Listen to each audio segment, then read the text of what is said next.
Film ini benar-benar mirip dengan kisah nyata, di mana di dalam kondisi rumah tangga pasti ada pasang surutnya. Di mana sang ayah yang sebagai salesman kesulitan menjual barang dagangannya yang membuat istrinya sendiri berubah.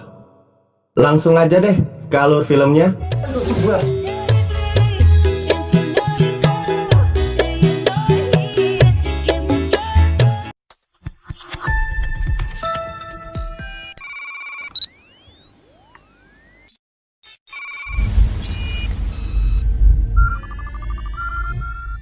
Film ini diawali seorang anak yang sedang dibangunkan oleh ayahnya dan dialihkan ke pemandangan kota tersebut.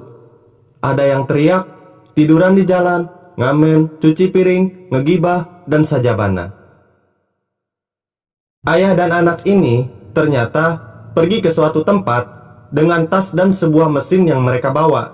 Ternyata mereka pergi ke penitipan anak untuk menitipkan anaknya. Dan ayahnya melanjutkan kegiatannya menunggu angkot untuk bekerja. Tiba-tiba datang seorang aki-aki yang menyebut alat yang ia bawa yaitu mesin waktu yang terus berbicara selama perjalanan mereka. Setelah sampai di tujuan, sang ayah menawarkan alat yang ia bawa di rumah sakit, tetapi ditolak. Ternyata ia seorang salesman yang menjual mesin sejenis X-ray, yaitu mesin scanner tulang. Adegan berpindah pada istrinya, Linda, yang sedang bekerja di pencucian baju, dan bahasa gaulnya itu nyusuh ya. Dan ada si ayah juga di sana, dan terjadi perdebatan kecil antara suami istri ini. Dan kemudian Linda pun pergi. Sang ayah terus berusaha menjual mesinnya untuk mendapatkan uang untuk membayar sewa rumah dan kebutuhan sehari-hari. Dan dia juga sebenarnya memiliki sebuah mobil tetapi ditilang.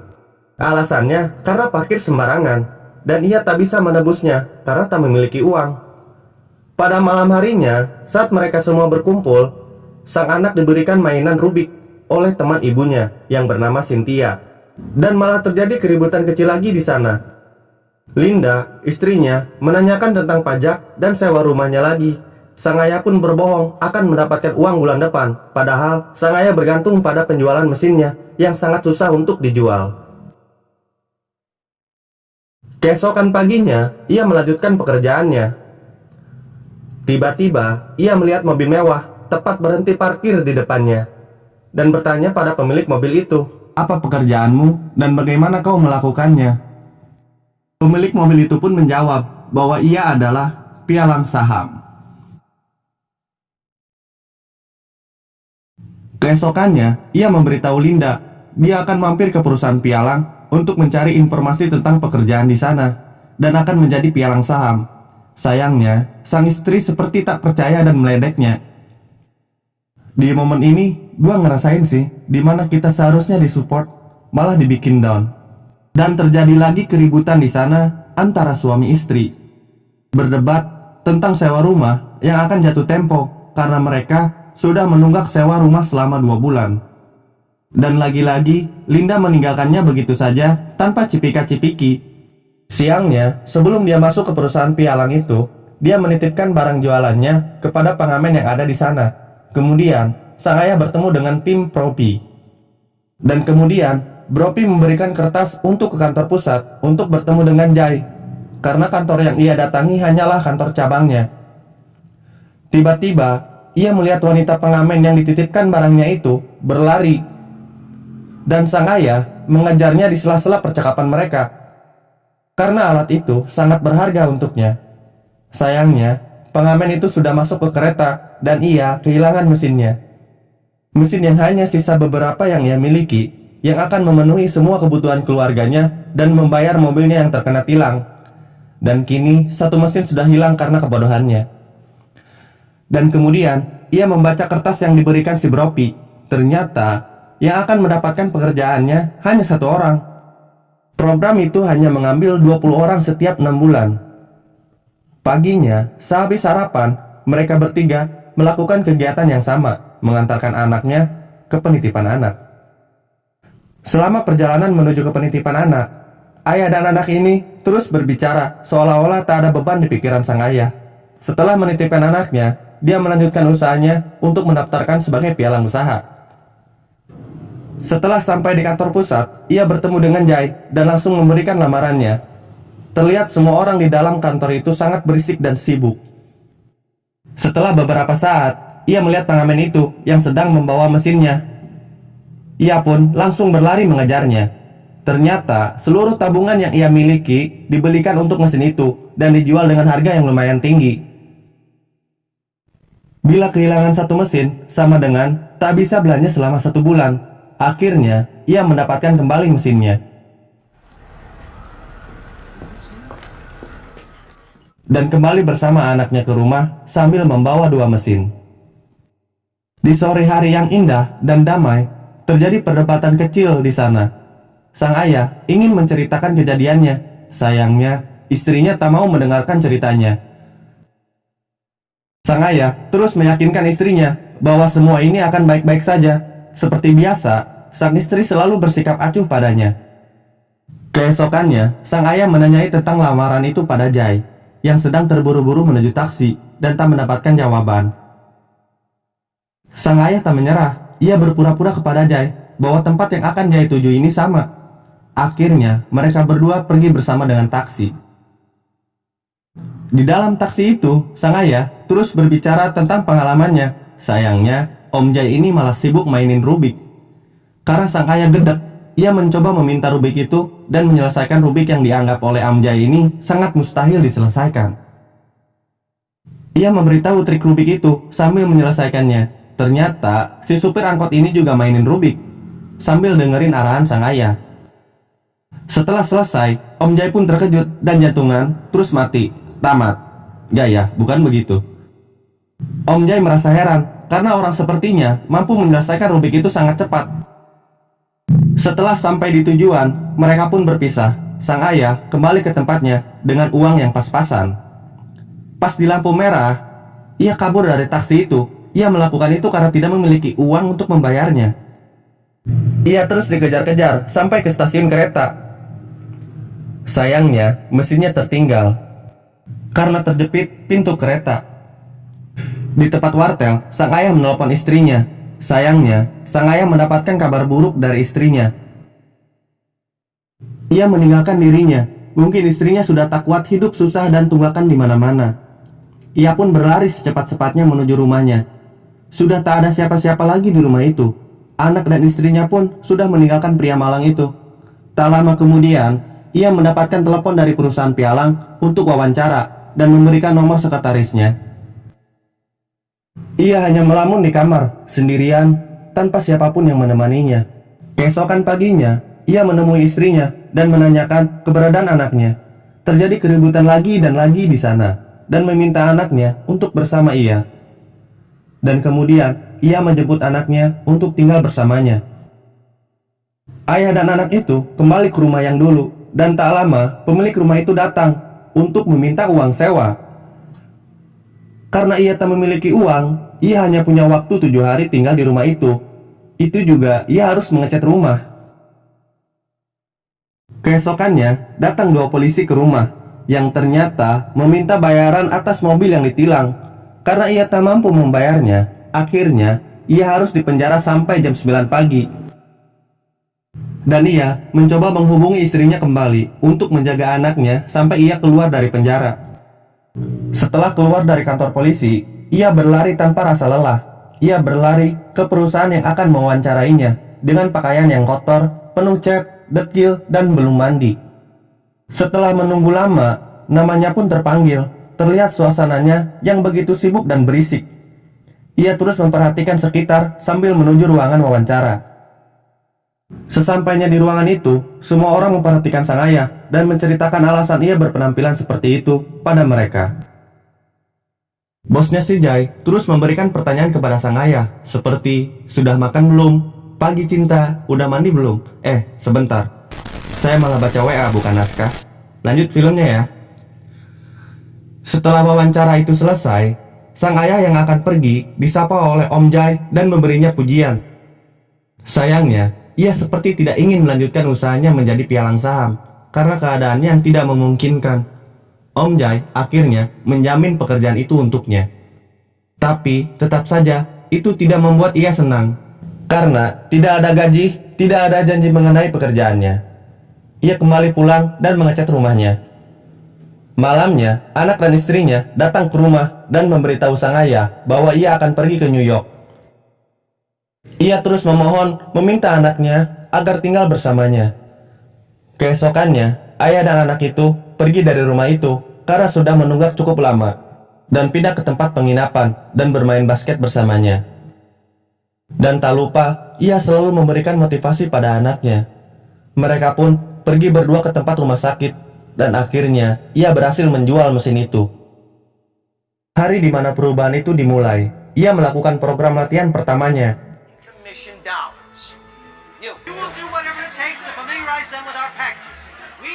Saat sedang istirahat, ia bertemu dengan Tuan From dan berbincang-bincang.